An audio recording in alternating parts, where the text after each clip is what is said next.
today we will discuss about where we use the and when. the को कहाँ पर the और कहाँ पर the बोले. when to pronounce the and when to pronounce the. the को the बोलेंगे. देखिए कब बोलना है आपको. the will be pronounced as the. ये हमने स्टार्टिंग में भी हमने ये डिस्कस कर लिया था. अगर आपने स्टार्टिंग में जो हमने उसमें first step to second step type से पढ़ा था जब हमने आर्टिकल की वीडियो स्टार्ट करी थी, तो अगर वहां पे आपने लिख लिया है तो यहाँ पे आप इसे छोड़ देंगे, यहाँ पे नहीं लिखेंगे. दो बार कोई चीज रिपीट नहीं करनी है. बट अगर आपने वहां पे स्टार्टिंग में नहीं लिखा है तो तब हम यहाँ पे इसे लिखेंगे. बट अभी हम रिविजन के लिए यहाँ पे इसे स्टडी कर ले रहे हैं. The will be pronounced as the if the next word starts with a vowel sound. Okay, अगर जो नेक्स्ट वर्ड है आपका वो वोवल साउंड से स्टार्ट होता है तो उसके पहले जो द का यूज होगा उसे हम दी उसका प्रोनाउंसिएशन करेंगे. The will be pronounced as the. अब जो द है उसे द कब बोलेंगे हम. If the next word starts with a consonant sound. अगर नेक्स्ट वर्ड हमारा कॉन्सोनेंट साउंड से स्टार्ट हो रहा है तो उसके पहले जो द आएगा उसे हम द ही प्रोनाउंस करेंगे. अब देखिए यहाँ पे इसके एग्जांपल्स दिए हैं, ये हमने डिस्कस कर लिया था. बॉय ये कॉन्सोनेंट साउंड है तो इस कॉन्सोनेंट साउंड के आगे जो द आ रहा है उसे हम द ही बोलेंगे. बट द पेन यहाँ पे अगेन पी प की साउंड आ रही है, ये भी कॉन्सोनेंट साउंड है. अब यहाँ पे है द यूनिवर्सिटी, यूनिवर्सिटी य की साउंड आ रही. The year. ओके, यहाँ पे तो ये आप इसमें देखेंगे, देखिए यहाँ पे द ईयर ई की साउंड आ रही है, यहाँ पे वोवल साउंड आ रही है तो इसे हम क्या बोलेंगे दी ईयर. ओके, तो ऐसे आपको यहाँ पे ये सारे एग्जांपल्स देख लेने हैं. द का प्रयोग कहाँ पे, वेयर टू यूज द. अब देखिए द का यूज कहाँ पे हमें करना है. अब देखिए प्रोनाउंसिएशन तो वही रहेगा द या दी जो हम पढ़ रहे थे. ठीक है, अगर कॉन्सोनेंट साउंड के पहले आ रहा है तो द आएगा. ठीक है, उसका प्रोनाउंसिएशन, इसका प्रोनाउंसिएशन द होगा. अगर वोवल साउंड से पहले आ रहा है तो इस द का प्रोनाउंसिएशन क्या हो जाएगा, दी हो जाएगा. ठीक है, तो ये तो आपको याद रखना ही है. अब हम देख रहे हैं कि जो द या दी जिसे हम बोल रहे हैं उनका यूज होता कहाँ पे है. अब इसमें देखो कुछ केसेस बताए हैं आपको, few cases with unique people objects. इसमें आपको क्या करना है, यूनिक जो लोग होते हैं या जो वस्तुएं हैं उनके साथ इनका यूज होता है. देखिए जैसे sun, earth, moon, president, CEO, world, sky. ठीक है, तो ये क्या है, यूनिक है. तो इनके आगे किसका यूज हो रहा है, द का. मोस्टली इसमें क्वेश्चन आते हैं सन, अर्थ, मून इनसे रिलेटेड क्वेश्चन आते हैं और वर्ड से रिलेटेड, स्काई से रिलेटेड. तो आपको याद रखना है इनके आगे द का यूज होता है. With adjectives referring to a whole group of people. और किसके साथ यूज होता है, देखिए जब हमने एडजेक्टिव्स पढ़े थे तो आपको पता है एडजेक्टिव्स कौन से हैं. तो ऐसे एडजेक्टिव्स जो पूरे एक ग्रुप के बारे में बात करेंगे तो उनके लिए भी हम द का यूज करेंगे. जैसे मान लीजिए हम बोल रहे हैं जैसे जो बूढ़े लोग होते हैं, अगर हम सारे बूढ़े लोगों के बारे में बात कर रहे हैं तो हम बोलेंगे द ओल्ड. अगर सारे हम यंग लोगों के बारे में बात कर रहे हैं तो हम बोलेंगे द यंग. अगर हम सारे रिच पीपल के बारे में बात कर रहे हैं तो हम बोलेंगे द रिच. अगर हम सारे पुअर पीपल के बारे में बात कर रहे हैं तो हम बोलेंगे द पुअर. तो ऐसी जो विशेषण पूरे एक ग्रुप या जाति का बोध कराएं, ठीक है, तो उसके आगे हम किसका यूज करेंगे, द का यूज करेंगे. अगर हमने द पुअर बोला इसका मतलब कि जितने भी गरीब लोग हैं वो सभी इसमें आ गए. द रिच बोला हमने तो सारे अमीर लोग इसमें आ गए.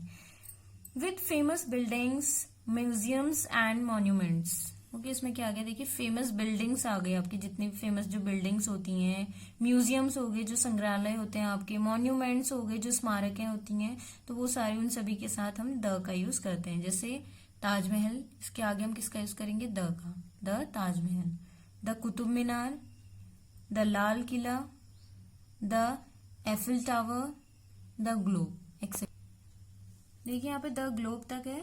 अब इसमें देखिए जी है, ज की साउंड आ रही है, एल ल की साउंड आ रही, कुतुब क की साउंड आ रही है, ताज त की साउंड आ रही है. तो अभी तक जितने हमने बताया क, त, ज, ये सब क्या है, ग, ये सब क्या है, हमारे कॉन्सोनेंट साउंड्स आ रही है इनसे. तो इन सभी के आगे जो ये द लगाए इसे हम द बोल रहे हैं. बट इसमें एक है, देखो एफिल टावर, तो इसमें एक ही साउंड आ रही है. तो एक इसमें हमारा वोवल साउंड होती है, तो इसके आगे जो द लगा है इसे हम क्या बोलेंगे, दी एफिल टावर.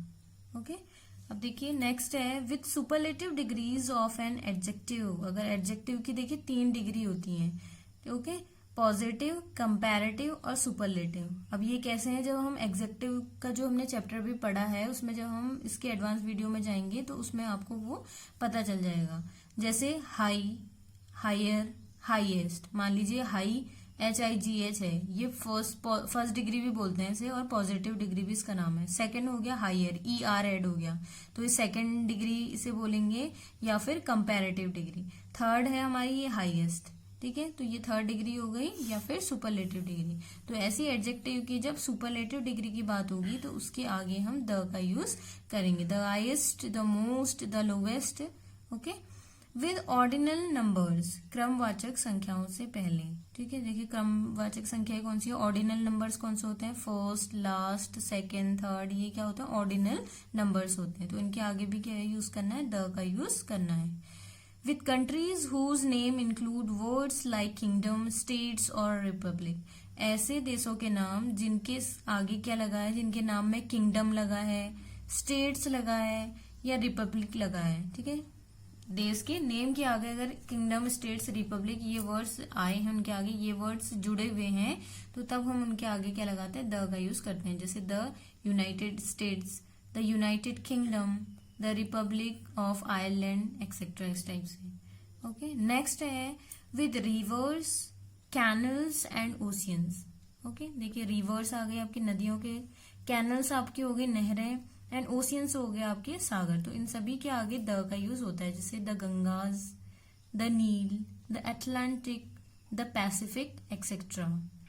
नेक्स्ट है with countries that have plural names, और ऐसी कंट्रीज के नेम के साथ जिनका जो नेम है, कंट्री का जो नेम है वो बहुवचन हो, यानी कि उनके लास्ट में क्या लगा हो, एस लगा हो। जैसे द नीदरलैंड्स, द फिलीपींस, देखिए लास्ट में क्या लगा है, एस लगा है। अब देखिए आप बोले इंडिया के आगे तो एस नहीं लगा है ना, तो इसके आगे द का यूज नहीं होगा, ओनली हम क्या लिखेंगे, इंडिया यूज करेंगे, द इंडिया हम नहीं बोलेंगे, इंडिया लिखेंगे। क्यों, क्योंकि इसके आगे एस का यूज भी नहीं हुआ है, और जो सेकंड कंडीशन थी इसके आगे ना तो स्टेट का यूज हुआ है, ना किंगडम का, और ना आयरलैंड का। यहाँ पे ना किंगडम का यूज हुआ है इंडिया के आगे, ना स्टेट का, ना आयरलैंड का, तो इसके आगे द का यूज नहीं होगा, सिंपली हम इंडिया ही लिखेंगे।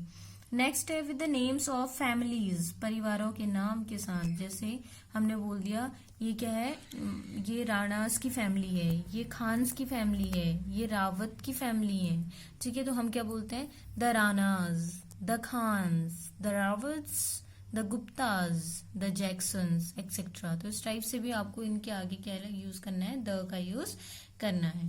Before the word only if the sentence the meaning of only is only one. अब देखिए बिफोर द वर्ड अब कहाँ पे यूज करना है, द का प्रयोग ओनली के पहले तब किया जाता है if the sentence the meaning of only is only one, जिसमें ओनली का मतलब क्या होगा, एक, ओनली वन, यानी कि इकलौता। ओनली वन मीन्स क्या हो गया, इकलौता। जब ओनली हमें ये दिखाएगा कि उसकी मीनिंग क्या है, इकलौते से है, तो तब हम उसके लिए द का यूज करेंगे। The only son, the only friend, the only batsman, etcetera. यानी कि एक ही है, उसका इकलौता ही उसका सन है, इकलौता ही उसका फ्रेंड है, इकलौता ही वो क्या है, बैट्समैन है। तो इस टाइप से अगर ओनली आपको सेंस दे रहा है किसकी, इकलौते की, तो उसके साथ हम द का यूज करेंगे। नेक्स्ट है द का प्रयोग होल से पहले वो ऑल के बाद होता है। देखिए अगर आपको कहीं पे दिख रहा है होल वर्ड आ रहा है तो उससे पहले हम द का यूज करते हैं, ऑल के बाद होता है। और अगर ऑल दिख रहा है तो ऑल के बाद, यानी कि होल अगर आपको यहाँ पे लिखा है WHOLE होल लिखा है तो इसके आगे द का यूज होगा, बट अगर ऑल लिखा है तो ऑल के बाद में यूज होगा। Okay, I am reading whole book, देखिए I am reading whole book, ये तो इनकरेक्ट हो गया, ठीक है, ये गलत हो गया, क्यों, हमने द का यूज करना है इसमें दिखाने के लिए। I am reading the whole book. Okay, next है all books are kept in the table, ये भी गलत है, इसमें हमें क्या यूज करना है, द का यूज करना है। क्यों, क्योंकि होल और ऑल से पहले करना है हमें। All the books are kept on the table. अब देखिए यहाँ पे ऑल के बाद आया है और यहाँ पे होल के पहले आया है, तो ये छोटी छोटी चीजें हैं जो आपको याद रखनी है द के यूजेस से रिलेटेड। अब देखिए अभी तक हमने देखा था जैसे द का यूज हम कहाँ पे करते हैं, अब हम देख रहे हैं where not to use the, कहाँ पर द का यूज नहीं करना है। अब उससे रिलेटेड फ्यू केसेस हैं, ठीक है, ये नहीं वाला है, इससे पहले वाला जो हमने पढ़ा था पेज, उसमें हमने देखा था कि कहाँ पे उसका यूज हमें करना है। अब देखिए फर्स्ट रूल है इसका, the is not use before the name of any disease. देखिए कोई डिजीज यानी कि किसी बीमारी की अगर बात हो रही है तो उसके आगे अब द का यूज कभी भी नहीं करेंगे। क्यों? क्योंकि वो क्या होगा, इनकरेक्ट हो जाएगा। He is suffering from the fever. देखिए आपको, आप क्या करते हैं, एप्लीकेशन जब लिखते हैं आप उसमें द फीवर लिख देते हैं, तो द फीवर नहीं होगा, I am suffering from fever, यानी कि डायरेक्ट क्या होगा, फीवर लिखेंगे। यानी किसी भी बीमारी के पहले आप द का यूज नहीं करेंगे। द का प्रयोग किसी देश के नाम के पहले नहीं किया जाता है। देखिए अभी हमने आगे डिस्कस किया था कि अगर कंट्री का नेम है और उसके आगे किंगडम, स्टेट्स, स्टेट्समैन इस टाइप से लगा है तो तब हम उसके आगे द का यूज करेंगे, अदरवाइज हम कंट्री के नेम के आगे द का यूज नहीं करेंगे। Okay. The third rule is the का प्रयोग किसी भाषा के नाम से पहले नहीं किया जाता है। अब देखिए हम क्या बोलते हैं, अगर हम किसी लैंग्वेज की बात कर रहे हैं तो उसके आगे हम क्या करते हैं, द का यूज क्या कर देते हैं, द का यूज हम उसके आगे कर देते हैं, बट जो कि क्या होता है, गलत माना जाता है। हम क्या बोलते हैं, I speak Hindi, I speak English. तो इस टाइप से आपको क्या करना है, जो आपकी लैंग्वेजेस हैं उनके आगे आपको द का यूज नहीं करना है। द का प्रयोग ब्रेकफास्ट, लंच, डिनर से पहले नहीं किया जाता है। The is not used before breakfast, lunch, dinner. Okay, तो ब्रेकफास्ट, लंच, डिनर जब आप बोलते हैं, ये वर्ड्स आप जब यूज करते हैं, इनके आगे द का यूज नहीं होगा। जैसे I had the breakfast at 7 o'clock, जो कि क्या है, गलत है। I had breakfast at 7 o'clock, तो ये क्या है, ये हमारा क्या है, राइट है। नेक्स्ट है द का प्रयोग the is not use before proper noun. ये भी हमने देखा था, प्रॉपर नाउन के आगे भी द का यूज हम नहीं करते हैं। The Ram, the Delhi, the India, the Rahul, ये सभी क्या है, गलत है। हम सीधे सीधे उनके क्या लिखते हैं, नेम लिखते हैं। अब देखिए यहाँ पे क्या लिखा है, English is not only a subject. जो इंग्लिश है वो नॉट ओनली अ सब्जेक्ट, ये केवल एक सब्जेक्ट ही नहीं है, ये केवल एक विषय ही नहीं है, बट ऑल्सो अ लैंग्वेज। ये क्या है, एक भाषा भी है। Hence you can't learn everything just using certain rules. अब इसमें ये भी है कि हम खाली ये नहीं है कि हमने सारे जो है सीख लिया, सब कुछ सीख लिया हमने इस लैंग्वेज से रिलेटेड, ठीक है। जैसे हमारे जो भी रूल्स हैं वो सीख लिया हमने, नियम जितने हैं वो सीख लिया, ये इतना ही क्या है, कांट लर्न एवरीथिंग। हम सारी चीजें लर्न नहीं कर सकते हैं जस्ट यूजिंग सर्टेन रूल्स। हम रूल्स को ही फॉलो करके हम सारी चीजें नहीं सीख सकते, हमें क्या करना होगा, प्रैक्टिस भी करनी होगी। देयर इज अ सेइंग, ये कहा जाता है, practice makes a man perfect, की जो प्रैक्टिस होती है वो मनुष्य को कैसा बनाती है, परफेक्ट बनाती है उसे वो, ठीक है। We request you to practise as much as possible, read newspapers, learn new words, try to use learn. देखिए इसमें वी रिक्वेस्ट यू, वो क्या कर रहे हैं कि हम आपसे निवेदन करते हैं, practise as much as possible, ठीक है। हम आपसे क्या कह रहे हैं कि आप जितनी ज्यादा प्रैक्टिस करेंगे उतनी ही ज्यादा आपको क्या होगी, आप एज मच एज पॉसिबल, जितनी ज्यादा आपसे पॉसिबल हो सकता है उतनी ज्यादा आप प्रैक्टिस कीजिए। आपको क्या करना है, न्यूज़पेपर्स पढ़ने हैं आपको इंग्लिश के, लर्न न्यू वर्ड्स, उसमें से आपको नए नए वर्ड सीखने हैं और उनको अपनी लैंग्वेज जो है उसमें यूज करना है। ट्राई टू यूज लर्न, और हमें क्या करना है, कोशिश करते रहनी है नई नई चीजें सीखने की। तो इसी से क्या होता है, हम आगे बढ़ते हैं और नई चीजें सीखते रहते हैं। तो अगर इसमें आपको द का यूजेस में कोई भी दिक्कत है कि कहाँ पे इसका यूज होता है, कहाँ पे से द और कहाँ पे दी इसका प्रोनाउंसिएशन होता है, कोई भी प्रॉब्लम है तो आप पूछ सकते हैं। बाकी इसमें आपको जो हिंदी है वो दी गई है। अगर आपको हमारी वीडियोस पसंद आ रही हैं तो आप इन्हें शेयर कर सकते हैं, लाइक कर सकते हैं, हमारे चैनल को सब्सक्राइब करेंगे और जो बेल आइकन है उसे प्रेस करेंगे।